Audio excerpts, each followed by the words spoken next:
ہمارے پاس جب لوگ آتے ہیں اور وہ داخل طریقت ہوتے ہیں تو ہم جو بنیادی چیزیں ان کو بتاتے ہیں تو ان میں سے ایک چیز یہ لازمی بتاتے ہیں کہ رزق پاک نہیں ہوگا تو باطن روشن نہیں ہوگا. یہ بنیادی بات ہے. اگر رزق پاک نہیں ہے تو میرے حضور نے ارشاد فرمایا کہ ایک بندہ سفر کر کے کعبۃ اللہ کے صحن میں پہنچتا ہے اور کعبے کے پردوں کو تھام رہا ہے, وہ یمد یدیہ, اور لمبے لمبے ہاتھ کر کے کہتا ہے اے اللہ, لیکن اس کا کھانا حرام ہے, اس کا پینا حرام ہے, اس کا لباس حرام ہے, وہ غزیہ بالحرام, اس کو غذا حرام سے دی گئی ہے. میرے حضور نے فرمایا اس کی کوئی دعا قبول نہیں ہوگی.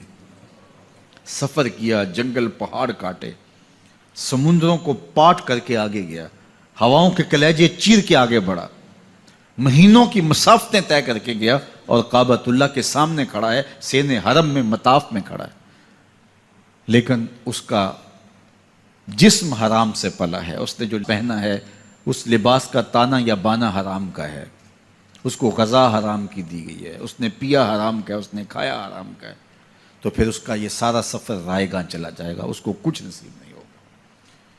تو سب سے پہلی شرط اس عنوان سے عقل حلال ہے. اس کے بعد پھر صدق مقال ہے کہ آپ کی زبان جھوٹ نہ بولے. جب کوئی شخص جھوٹ بولتا ہے, روحانیات تو دور کی بات ہے, اللہ کے فرشتے اس سے 1 میل دور ہٹ جاتے ہیں. جب کوئی شخص جھوٹ بولتا ہے تو حدیث پاک میں آتا ہے اس کے منہ سے ایک خاص قسم کی بدبو نکلتی ہے. اس بدبو کو ہم نہیں سونگھ پاتے لیکن فرشتے سونگھ لیتے ہیں, چونکہ فرشتے انتہائی حساس مخلوق ہے, اور وہ جھوٹ کی وجہ سے نکلنے والی بدبو کو سونگھتے ہیں. اللہ نے حضرت امام اعظم امام ابو حنیفہ رضی اللہ تعالیٰ عنہ کو یہ بصیرت عطا کی تھی اور یہ باطنی نظر بخشی تھی کہ جب کوئی شخص وضو کرتا تھا تو اس کے وضو کے پانی سے پہچان لیتے تھے کہ یہ کس گناہ کا مجرم ہے. جب بندہ وضو کرتا ہے تو وضو سے ہاتھوں کے گناہ جھڑتے ہیں, منہ کے گناہ جھڑتے ہیں, تو وہ وضو کے پانی سے اس بات کو محسوس کرتے تھے.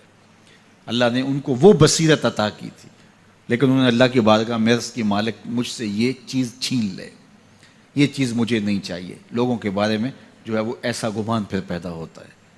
تو فرشتوں کو اللہ نے وہ حساس جو ہے وہ پاکیزہ وجود دیا, اور ان کی حس ایسی ہے کہ وہ بدبو جو انسان بولتا ہے اور لفظوں سے جو اثرات نکلتے ہیں وہ محسوس کرتے ہیں.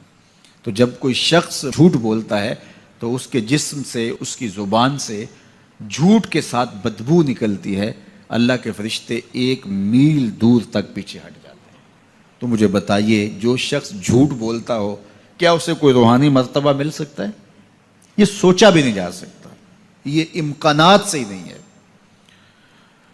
اللہ کے محبوب علیہ السلام سے پوچھا گیا کہ حضور کوئی مسلمان, کوئی مومن کیا بزدل ہو سکتا ہے؟ فرمایا نہیں, وہ بہادر ہوتا ہے, لیکن ہو سکتا ہے کبھی اس سے بزدلی بھی سرزد ہو جائے. انسانی کمزوری ہے, کبھی انسان بہت طاقت میں ہوتا ہے, کبھی انسان کمزور بھی پڑ جاتا ہے. فرمایا ہو سکتا ہے کبھی اس سے ہو بھی جائے. پھر پوچھا کہ بخل کر سکتا ہے؟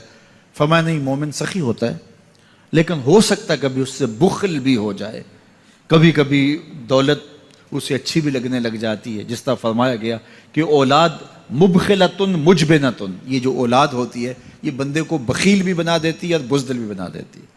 جب اولاد نہیں ہوتی تو بندہ سخی بھی ہوتا ہے اور بندہ جو ہے وہ مشکل حالات میں بھی کود جاتا ہے, لیکن جب اولاد ہوتی ہے تو پھر مشکل حالات میں کودنے سے پہلے سوچتا ہے میرے بچے ہیں یتیم ہو جائیں گے. اس کو یہ خیال آتا ہے, پہلے ایسے مال لٹاتا ہے لیکن اولاد ہو جائے تو پھر وہ اولاد کا سوچتا ہے کہ ان کے لیے کچھ میں جمع کر لوں. تو اولاد فرمایا میرے حضور نے کہ مبخلہ و مجبنہ, یہ بخیل بھی کر دیتی ہے اور یہ کمزور اور بزدل بھی بنا دیتی ہے. تو مومن ہوتا بہادر ہے, لیکن ہو سکتا ہے کبھی اس سے بزدلی بھی ہو جائے. مومن سخی ہوتا ہے لیکن کبھی ہو سکتا ہے اس سے بخل بھی ہو جائے. لیکن تیسرا سوال حضور سے پوچھا گیا کہ مومن جھوٹا ہو سکتا ہے؟ تو اس پہ 2 ٹوک کہا, نہیں جھوٹا نہیں ہو سکتا. یہ نہیں ہو سکتا کہ مومن ہو اور جھوٹا ہو, وہ سچ بولنے والا ہوگا. تو عقل حلال اور صدق مقال, یہ 2 خوبیاں جو ہیں یہ اہل اللہ کا ترائے امتیاز ہے, اور یہ مجھے اور آپ کو اختیار کرنی چاہیے. حضرت خلیل اللہ جب وادی غیر ذی زرع میں سیدہ ہاجرہ اور ان کے معصوم نونہال کو چھوڑ کر کے جانے لگے. ایسی وادی جہاں حیوانی وجود بھی نہیں تھا، نباتات بھی نہیں پائے جاتے تھے، پانی کا ایک قطرہ بھی دستیاب نہیں تھا. کالے سیاہ مہیب پہاڑ جیسے فولاد پگھلا کے ڈال دیا ہو. وہ وادی جہاں دن کو بھی خوف آئے، وہاں حضرت ہاجرہ نے راتیں بھی گزاری. کتنا دردناک لمحہ تھا جب سحری کا وقت ہوا. حضرت خلیل اللہ دعائیں دے کے رخصت ہونے لگے. حضرت ہاجرہ سلام اللہ نے آگے بڑھ کے اپنے شوہر نامدار کا دامن پکڑ لیا. تمسکت بِأَزْيَالِهِ، دامن پکڑ کے بولی میرے شوہر نامدار، اس مہیب وادی میں، اس پہاڑوں کے دامن میں جہاں دن کو بھی خوف آئے، نونہال معصوم کے ہمراہ مجھے چھوڑ کے کہاں جا رہے ہو؟ حضرت خلیل اللہ نے کوئی جواب نہیں دیا. پھر قدم اٹھایا تو زوجہ نے پھر دامن پکڑا، پھر وہی سوال، پھر کوئی جواب نہیں آیا. تیسری مرتبہ دامن پکڑا، خلیل اللہ کی جانب سے کوئی جواب نہیں آیا. تو خاتون خود بولی کیا اللہ کا حکم تو نہیں؟ تو حضرت خلیل اللہ نے کہا نعم، ہاں اسی کا حکم ہے. حضرت ہاجرہ نے دامن چھوڑ دیا، کہا جائیے، خیر سے جائیے، اگر اس کا حکم ہے وہ ہمیں ضائع نہیں ہونے دے گا. جہاں دن نہیں گزارے جا سکتے تھے پھر اس خاتون نے وہاں راتیں بھی کاٹی. وہ وادی جس میں وحشت بھی قدم رکھتی تھی ڈر ڈر کے، جہاں پھرتے تھے آوارہ تھپیڑے بادے سر سر کے، جہاں پر گھاس اگتی ہے، جہاں نہ پھول کھلتے ہیں، مگر وہ سرزمین ہے آسماں بھی جھک کے ملتے ہیں. اپنی پاک باز بیوی اور نونہال بیٹے کو چھوڑ کے حضرت خلیل اللہ دعائیں دے کے رخصت ہو گئے. تھوڑا سا توشہ تھا، 2-1 دن کے بعد ختم ہو گیا. پھر ماں کی چھاتی سے دودھ بھی خشک ہو گیا. نونہال پیاس سے تڑپنے لگا. ماں تو پھر ماں ہوتی ہے، تڑپتی ہوئی ممتا کا دل بے قرار ہوا. ایک پتھر کے سائے میں معصوم اسماعیل علیہ السلام کو لٹایا اور پانی کی تلاش میں جبل صفا پہ چڑھی. اطراف میں آسمانوں کی طرف دیکھا، کہیں کوئی پرندے اڑتے دکھائی دیں اور پانی کا نشان ملے اور میں وہاں سے بیٹے کے لیے 2 بوند لے آؤں، لیکن کچھ دکھائی نہیں دیا.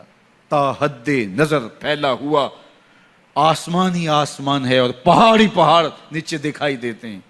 پھر مروہ پہ آئیں، درمیان میں نشیبی جگہ تھی، وہاں بیٹے کا من موہنا چہرہ دکھائی نہیں دیتا تھا. دوڑ کے گزری اور جا کے صفا پہ گھوم کے دیکھا، کچھ نظر نہیں آیا.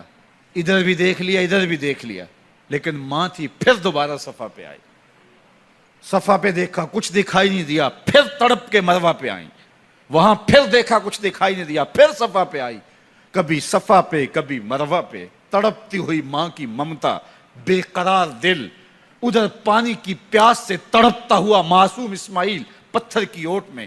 درمیان سے ماں گزرتی ہے تو بھاگ کے گزرتی ہے کہ بیٹے کا من مونا چہرہ بھی نگاہوں کے سامنے رہے. ذرا منظر تو دیکھو کتنا دل آویز ہے. اللہ اکبر، سینوں میں پتے پانی ہو جائیں، پتھر بھی ہو تو پگھل جائے اس زہرہ گداز داستان سے. لیکن اللہ پر توکل اور ماں کی بے قراریاں، کبھی صفا پہ کبھی مروہ پہ، زبان پہ شکایت نہیں ہے. پھر جب مروہ پہ پہنچتی ہیں، 7 چکر مکمل ہو گئے، تو ادھر کیا دیکھا کہ معصوم اسماعیل ایڑیاں رگڑ رہا ہے. ماں کا دل ڈولنے لگا کہ بیٹا آخری لمحوں میں. دوڑی کہ بیٹے کو جا کے اپنی چھاتی سے چمٹاؤں، ہو سکتا ہے 2 قطرے دودھ کے اس کی زندگی کی آس بندھا دیں. تو ماں دوڑتی ہوئی آئی، لیکن جب قریب آئی تو منظر بدلا ہوا تھا. معصوم کی ایڑیوں کے رگڑنے سے تازہ چشمہ پھوٹ رہا ہے. پانی ہے کہ بے قابو ہونا چاہ رہا ہے. آگے بڑھی، جلدی جلدی مٹی کی منڈھیری کرتے ہوئے کہا زم زم، رک جا رک جا. اللہ اکبر. ہاجرہ سلام اللہ علیہا نے حضرت اسماعیل کی محبت اور اپنے رب پر توکل کی انوکھی اور البیلی داستان رقم کی. کہا ہاجرہ تو نے بھی حد کر دی، لیکن قیامت تک تیری راہوں کو بھی جلوہ گاہ بنا دیں گے. یہاں نبی بھی دوڑیں گے، ولی بھی دوڑیں گے، غوث بھی دوڑیں گے، کتب اور ابدال بھی دوڑیں گے، شہنشاہ بھی دوڑیں گے، کج کلا بھی دوڑیں گے. یہ دوڑنا ہم عبادت بنا دیں گے. حتیٰ کہ امام الانبیاء بھی ان راہوں کی سائی کرتے رہے. عجیب رنگ، عجیب منظر اور عجیب کیف کا عالم. اچھا، یہاں رک کے ایک بات کرنا چاہوں گا، اگر آپ کی توجہ ہو. جہاں حضرت ہاجرہ دوڑیں اور ان کے مبارک قدم وہاں لگے اور لگ کے ہٹ گئے، عارضی نسبت ہے، مستقل نسبت نہیں ہے. جہاں ان کے قدم لگ کے ہٹ گئے وہ جگہ تو جلوہ گاہ بن گئی، اور جہاں حضور خود جلوہ فرما ہیں وہ گنبد خضرا جلوہ گاہ کیوں نہیں ہو سکتا ہے؟ اب یہ پانی جہاں حضرت اسماعیل کے قدم لگے، یہ پانی دنیا کا عظیم ترین پانی ہے، اور پھر اس کا پروٹوکول یہ ہے، اس کو کھڑے ہو کے پیا جاتا ہے۔ یار یہاں بھی روک کے ایک بات کہہ دوں، حضرت اسماعیل کے قدموں کو چھونے والے پانی کا پروٹوکول ہے کہ اس کے لیے کھڑے ہو جائیں، اور حضرت اسماعیل مسجد اقصی میں جس کے پیچھے کھڑے ہو کے نماز پڑھتے ہیں، اس امام کے لیے کھڑے ہو کے مصطفیٰ جان رحمت پہ لاکھوں سلام پڑھ لیں تو اس میں شرک کہاں سے آ جائے گا؟ تو یہ تکریم ہے، یہ عزت ہے اس پانی کی کہ اس نے حضرت ذبیح اللہ کے قدم چھوئے ہیں۔ تو یہ سارا حج، اللہ اکبر، ہمیں ہمارے ماضی سے جوڑتا ہے۔